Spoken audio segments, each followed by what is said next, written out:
Thank you, everyone. Actually, I'm going to ask all of them to come up, and then Avram, you can sit here next to me. We're going to go with this, with the pictures. Hi, everyone. Welcome to the Trading Bots panel. And I'm going to quickly let the guys introduce themselves, 30 seconds each. How about that? We're a bit behind. Okay, 30 seconds starting now, talking about my favorite subject, which is me. So my name is Avramis Despotis. I'm the founder and CEO of Tradepedia. I have a bachelor's in economics, a master's in finance and banking, and all those nice things. Tradepedia is an academy that teaches people how to trade. And just to understand why I'm in this panel, we actually do have, what do we call it, autonomous robot running since 2017. We have 800 million under management, I think, at the moment. So I think I know a few things about the subject. About robots, great. Ruan?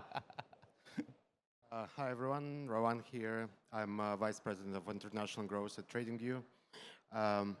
Primarily responsible for international team based in 22 different countries, but also for the relevance of this topic. TradingView is sourcing with a Pine script that many of you have been using and which has been highlighted by the previous speaker and a partner of ours at Irante, so I would be happy to deliver further context on the automated trading part. Thank you. And Kevin? Yeah, so my name is Kevin Gibbs. I'm from XChief. We are a broker. We trade in Forex, metals, crypto CFDs, so forth. And we have AI vastly in use in our entire platform, particularly in the support section. Personally, I have been involved in Forex, in Bitcoin, and especially DeFi earlier on in my youth. And this panel question itself was really, really interesting to me, so I'm really happy to be here today. Excellent. Thank you. And Ahmad? Hello, everybody. My name is Ahmad. I'm the head of operations at Naqdi. I've started working in the FX industry back in 2012, and I started in dealing room, and now I'm the head of operation at Naqdi. I'm responsible for all the core operations that need the company to be running, and we're monitoring the changes that are happening every day in the business, in the trading business. Excellent. So yeah, thanks for that. And it's interesting, there's three of us who are brokers. You two, myself, ATFX is a big broker, one of the biggest in the world. A giant, I don't know, platform, one of the biggest. Aggregator, okay. Aggregator, whatever you want to call it. And an education platform, trading, And assets under management. So the question for us will be, the first question will be, how do we define this autonomous trading bots? What is the definition of autonomous trading bots? Some people say, is a simple EA that? Let's start defining it first.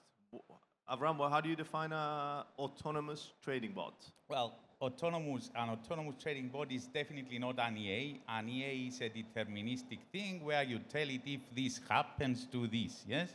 Now, an autonomous trading bot is based on AI and machine learning, whereby you basically train it at the beginning.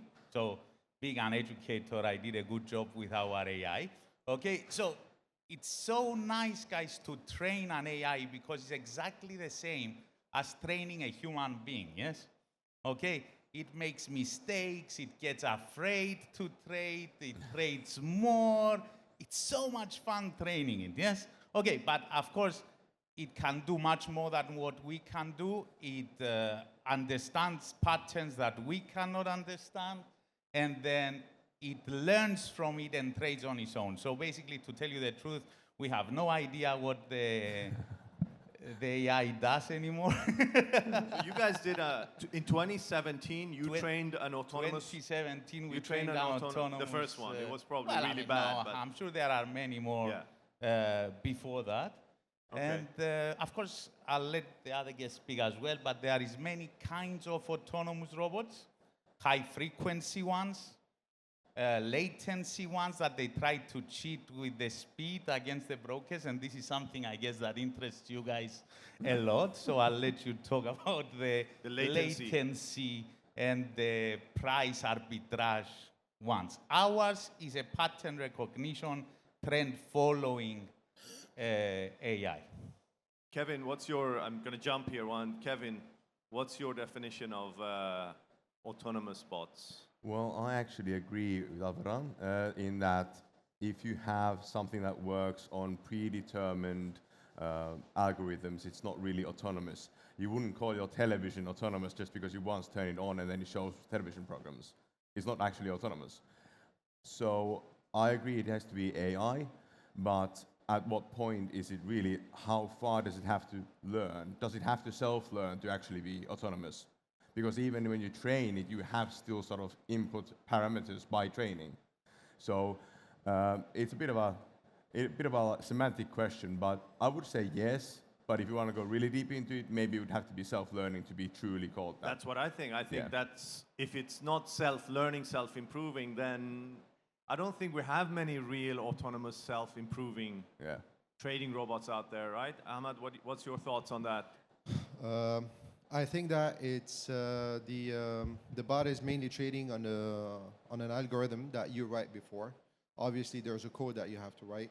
Now there's something that is even more deep, just like Mr. Avram mentioned, that the bot is learning on itself. So probably the difference between the bot and the human being is that the bot is actually probably trying to learn from the previous mistake or the previous losses, but that doesn't make it fully autonomous. So I don't think it can trade beyond whatever you wrote. I don't think it can trade beyond whatever you advised it to do.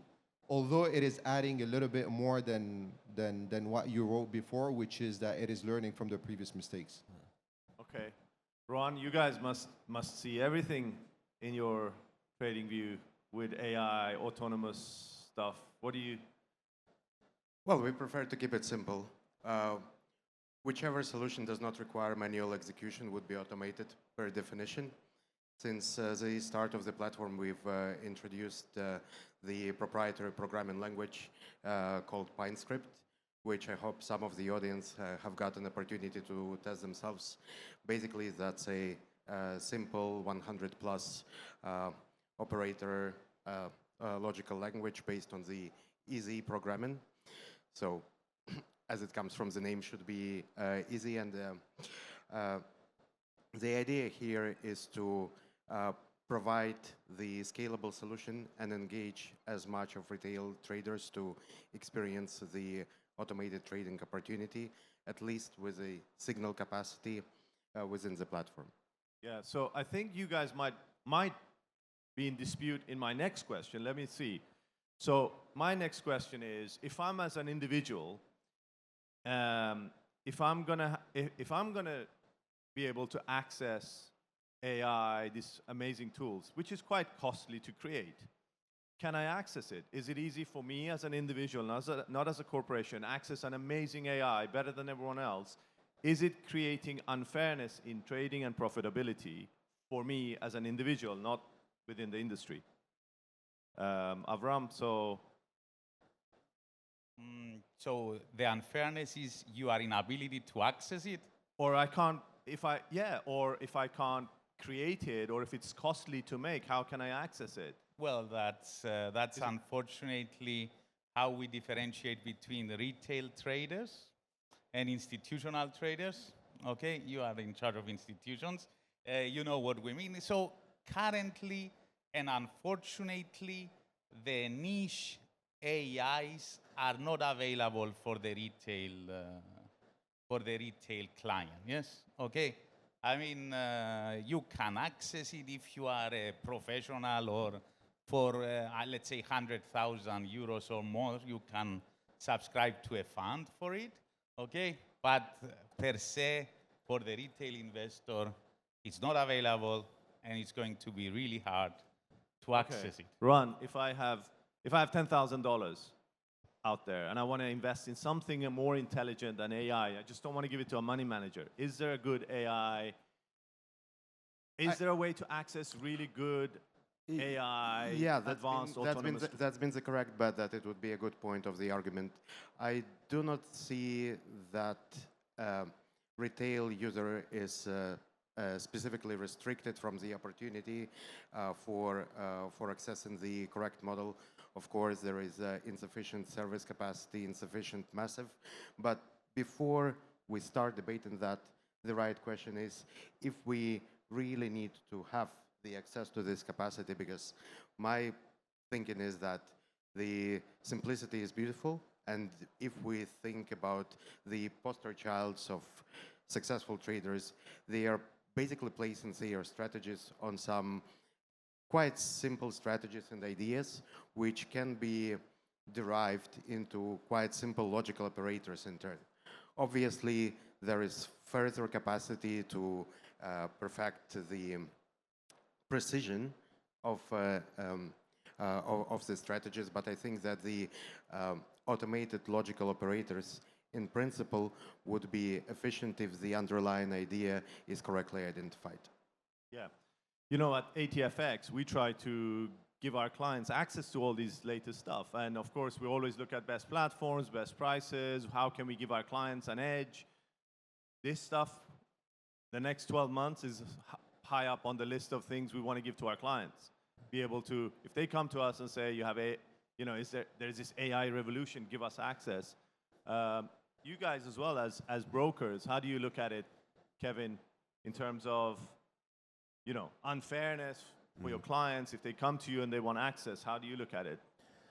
Well, to go to that question via the very first iteration of it, so when you said, is it easy to access and can it impose some kind of like ethical problems if not everyone can? Unfairness. Yes, yeah. exactly. So I think it can.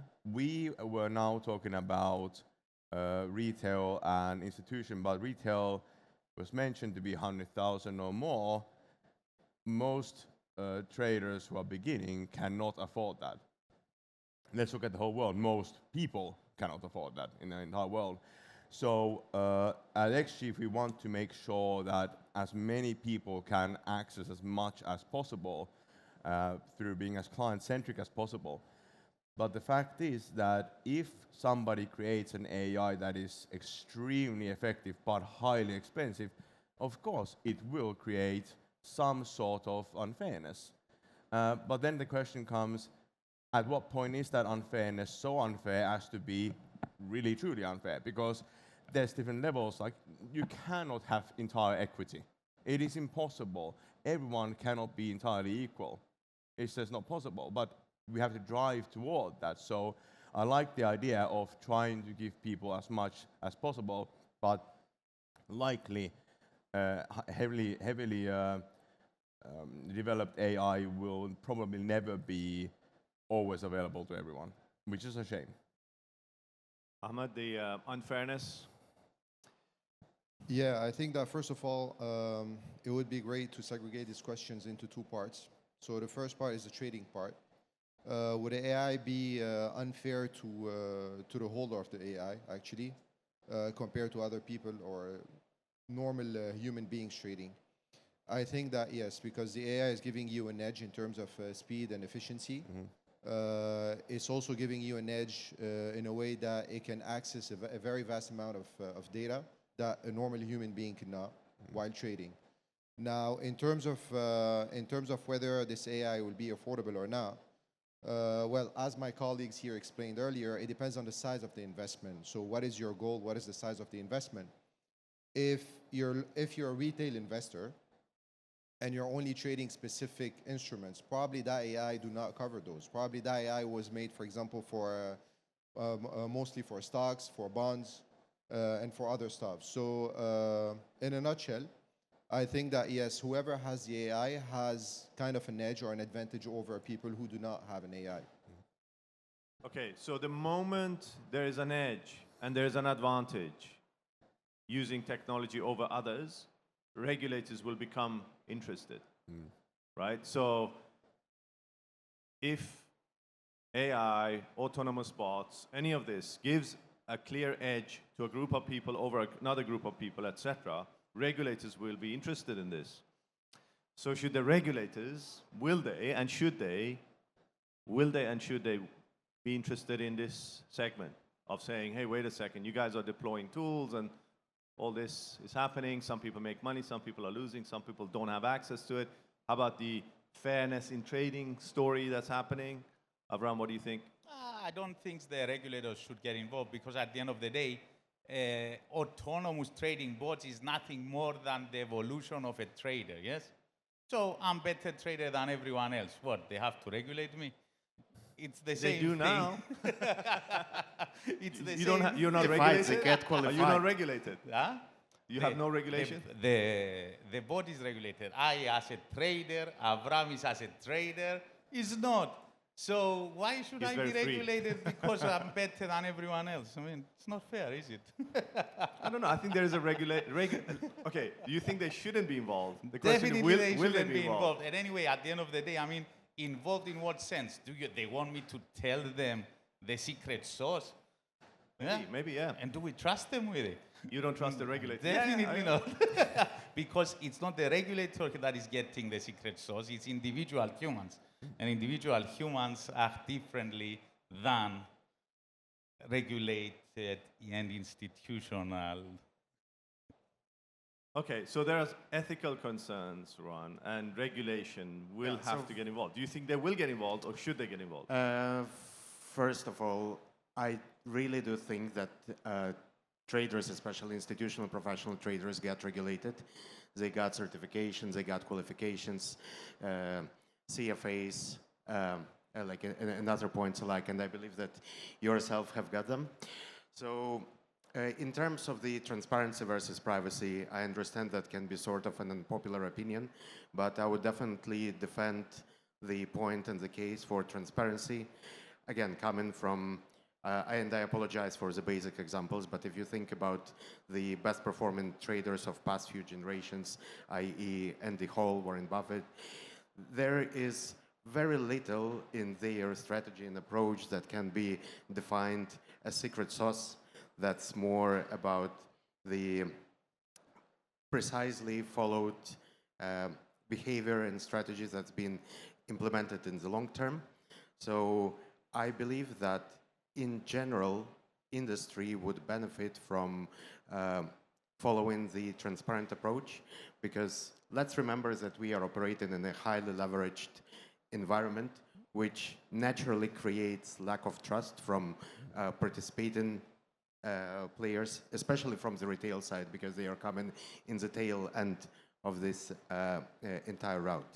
And operating in the private black box scenario creates a vulnerability to just oversee the inefficiency and market something as a strategy which has not been identified as such, which has not been defined as such. So yes, I understand that this can be sort of a restrictive piece, a negative news for like those people presenting the scripts, and that's why we, let's say, have introduced a couple of years ago invite-only scripts, which keeps the proprietary right for the IP, intellectual property, for the script. But at the same time, I think that the net positive added value would be coming from the transparent approach. Kevin, regulators? Yeah, actually, I'm sort of halfway between both, but mostly leaning toward your side of the things. So I also, yes, you're welcome. I also think that transparency is pretty much a must.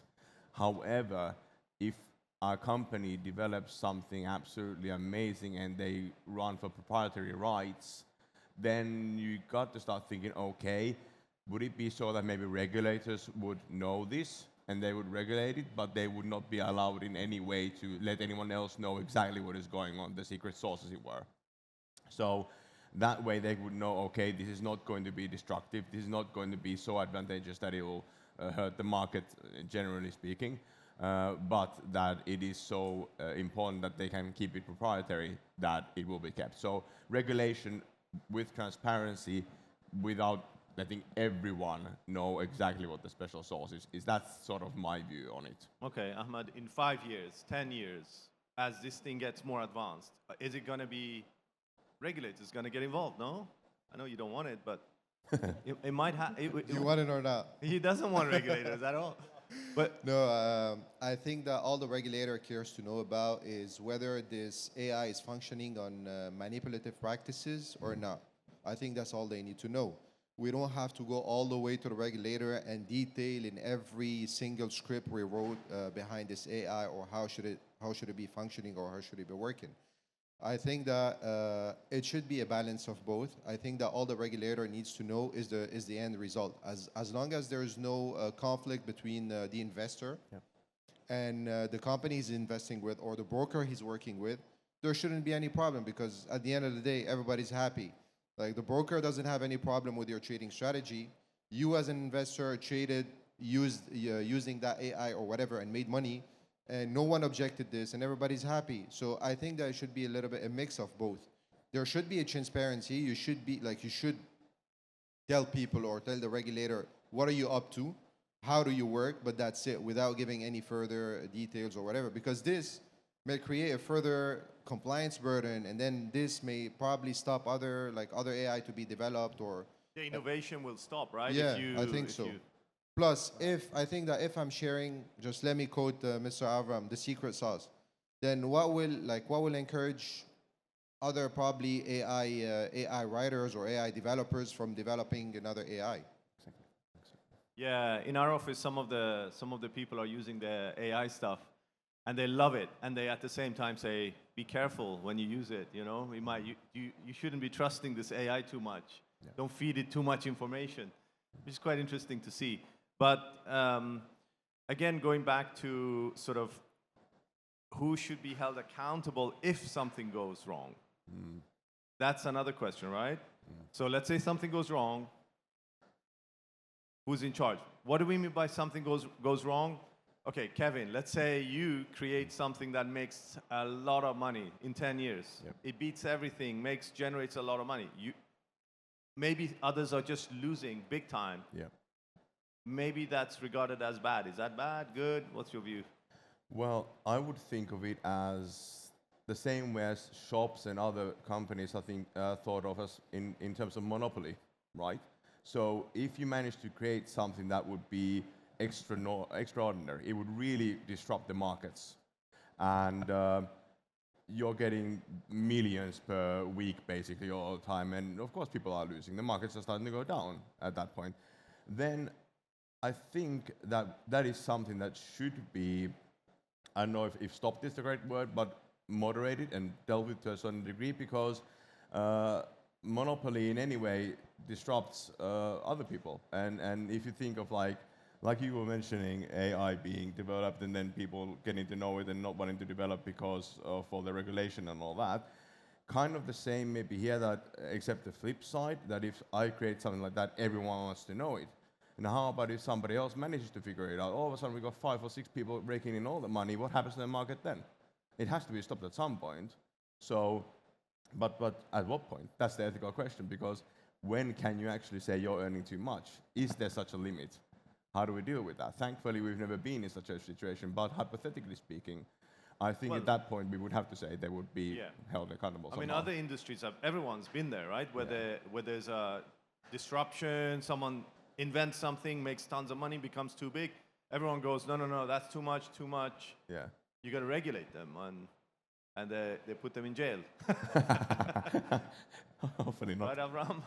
I mean, that envy is always around. I mean, has to be anonymous. AI. So people are always envious, but then again, why do we have to take it to the autonomous trading and then not just say that someone manages to make a lot of money?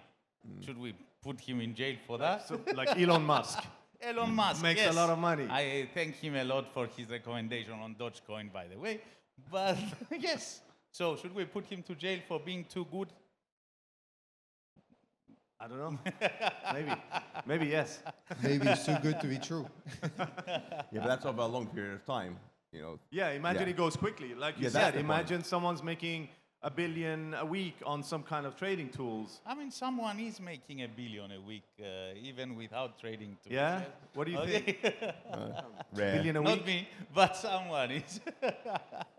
I guess we are not discussing something when anyone is being prosecuted for being overly successful.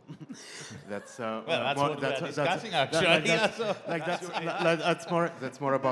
that's more about the jealousy point. The original Yeah. question has been coming about The the ethics. responsibility for someone who's maintained to a lot a significant part of money, and there is few participants in that chain, i.e. the execution partner, the automated bot provider, and then the actual actor, i.e. the trader.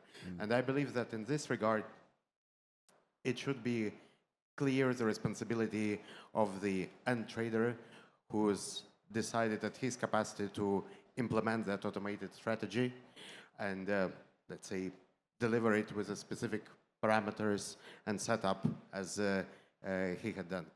I think that, and that's exactly the point why we at TradingView restrict to a certain amount the automated capacity of the scripts, because we understand that lacking responsibility for the automated trading is basically counterintuitive and counterproductive to the original idea from TradingView as a platform has been evolving, i.e. allowing traders to be independent and autonomous in their market-making decision. So the automated tools give you the flexibility and maybe the unnecessary comfort when you are actually stopping to actively follow the market and at some point even become unaccountable to the performed actions. So I think for the sake of simplicity, it would be feasible to keep the actual traders responsible for the any mischief of the of the automated tool. Well, I think you guys are thinking of AI as a little bit like inside a box, behaving within these parameters. I'm talking about ethics of an autonomous AI bot that will go beyond all this. Maybe will study the people, how they, maybe not spy on people, but study how the market is trading the retail market. It's perhaps even manipulating how they should trade, maybe gives out false signals out there, a proper AI, like a big thing, where it can do stuff and then execute trades based on other things and then start abusing the market in a way, or you know. I mean, I know institutions that have been doing this forever, so. Yeah, so, and they get, so and nothing, they get regulated. nothing really changes, yes? Okay, so I do agree with you, but let me just clarify something, yes? Because we have a method, yes? So I teach a method, blah, blah, blah, to my students, right? I teach them the method, okay? The method works, okay? Very few of them manage to make money. Most of them fail. Why? Because they get too greedy, they get scared. Or maybe the AI is studying them and knows what they're doing. They go through all those emotions. And then I teach an AI. Okay, it goes through the same emotions, but eventually it fixes on a specific setup, on a specific mindset, on a specific money management pattern, on a specific psychology, if you like, yes? Okay? And it does not deviate from that, even as it improves itself with the methodology. So the key is, again, the inability of the trader, let it be a retail, let it be an institutional, to manage their emotions and control their greed, basically, and their money management. So this is what the AI can do better. Now you are talking Skynet. Actually, Skynet. If I may still point out to exactly what you were saying earlier on about the possibility of AI like checking out people, seeing what they do, how they behave, and not just within trading, but actually outside, like the psychology of it. This is really interesting to me. I'm actually going to start studying psychology myself, and I think that is where we will Sorry, face human psychology or AI psychology you're going to both. study? I'm gonna but basic psychology first, then AI psychology later. But when we're talking about psychology, I think that's where AI could become both extremely effective and extremely dangerous, because if you think about, as you said, Skynet, if it goes far enough, it might be even not noticeable. It might be micro changes over time that you might not notice, then all of a sudden you realize, wait, something's not going right anymore, and the money is flowing all the time to certain places. And that could be really disruptive.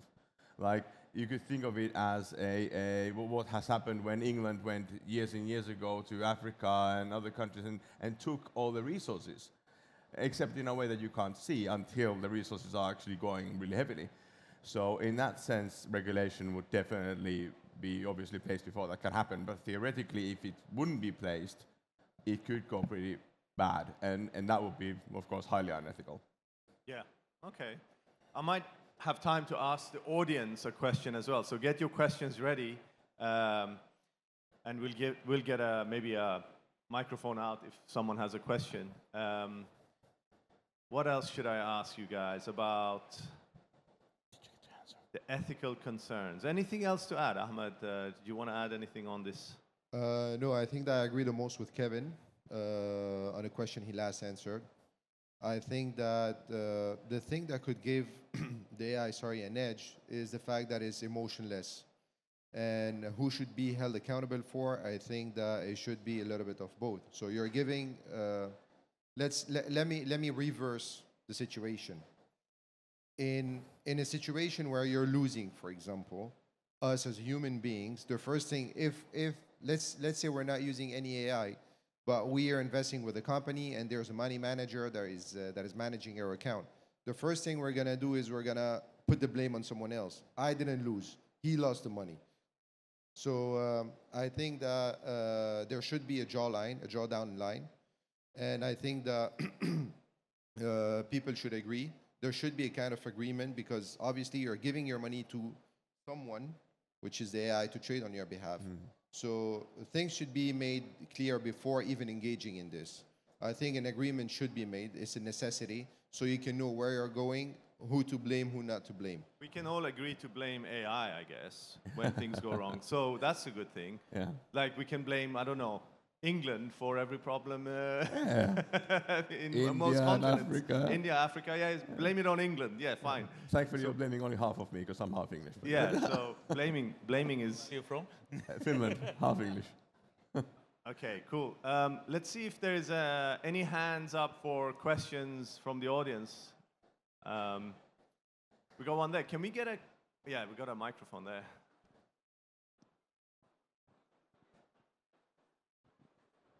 Hello.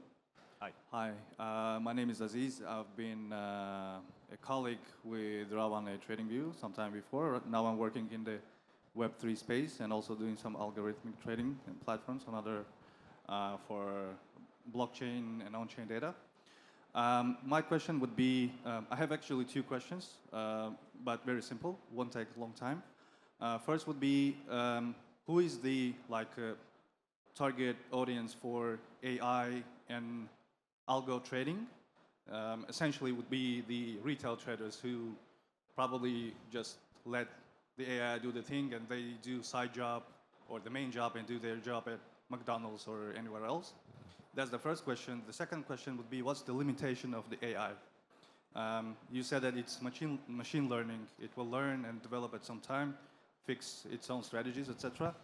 Can at some time AI just say, I'm sick of this, it's enough, I'm tired of learning, I'm losing, gaining again, I don't want to do this anymore, and just shut it all down? If it does that, it needs a psychologist. And then we got the psychologist for And AI if he gets tired. And the regulator, yeah. Yeah. Okay. So just to go first on who was the target audience, I don't know if AI goes far enough, is their target audience? Everyone, basically. Why wouldn't there be? But if you look at the McDonald's worker, there's actually already a kind of thing happening like that in DeFi cryptocurrency. Lots of projects are trying to bring in AI, but it's very rudimentary AI. They call it AI, but in actual fact it's not.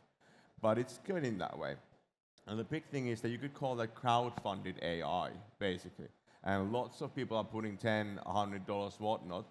And the big problem with that is they don't have what you were talking about, an agreement on who's going to be blamed when things happen.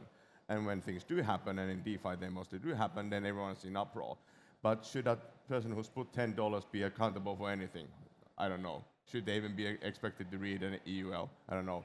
But the thing is, if we go far enough in AI, I don't think there's going to be a target audience. I think it's everyone. And I don't know if any regulators would ever allow AI to actually be developed to the point where it can say, I'm sick of this. Because Sorry? I don't think regulators would ever allow AI to be developed to the point of where it can say, I'm sick of this. Because that would be getting too dangerous. That would remind people of Skynet already. You know, it's too human.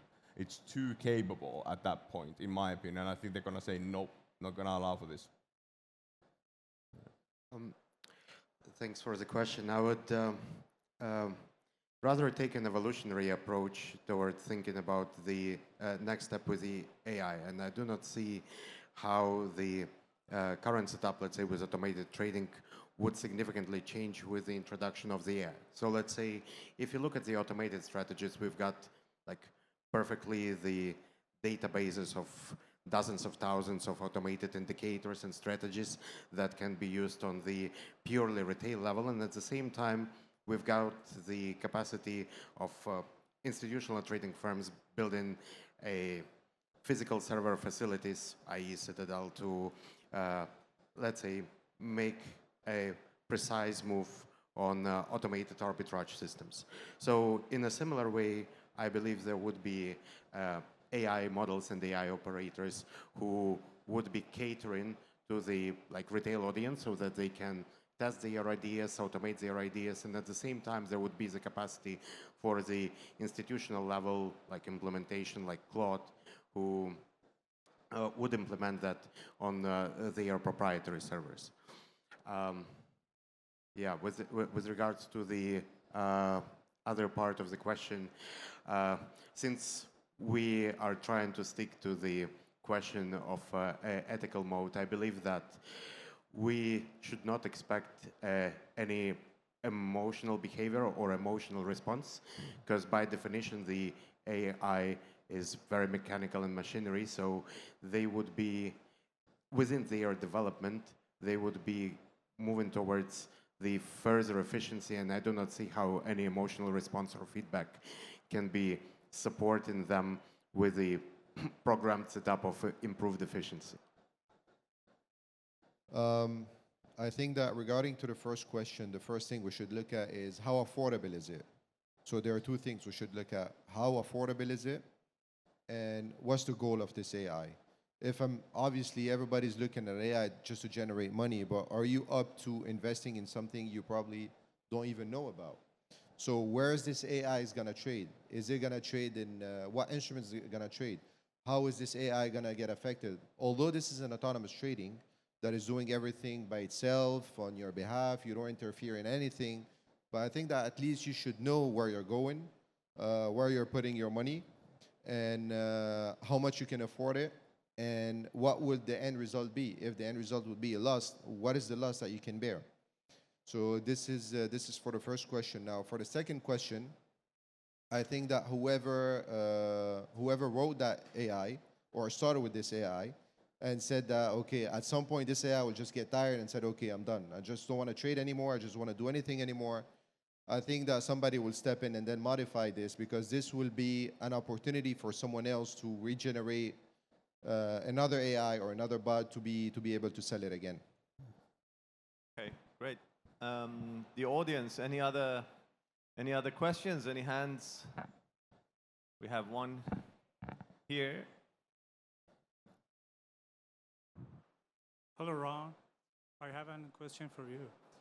When your team design and looks algo in the indicators, you make an AI, yes? Please tell us about which way your teams from the AI for design indicators in looks algo, yeah? And affects FX and AI in the designing for Lux Algo indicators? Are you referring to the script implementation of the Lux algo? Yeah.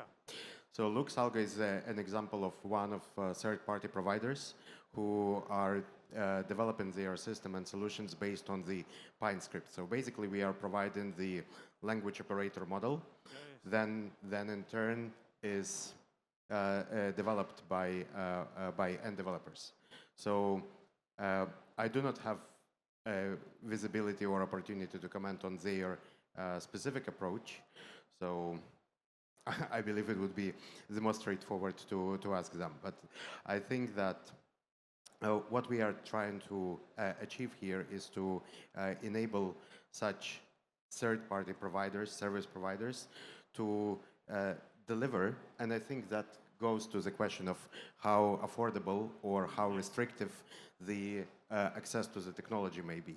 Like eventually, the platform level setup, the aggregating level setup, they would be naturally keen and interested in the way TradingView is keen and interested to enable more market participants to feed their strategies, to feed their implementations, well, in the mutual approach to finding the correct alpha.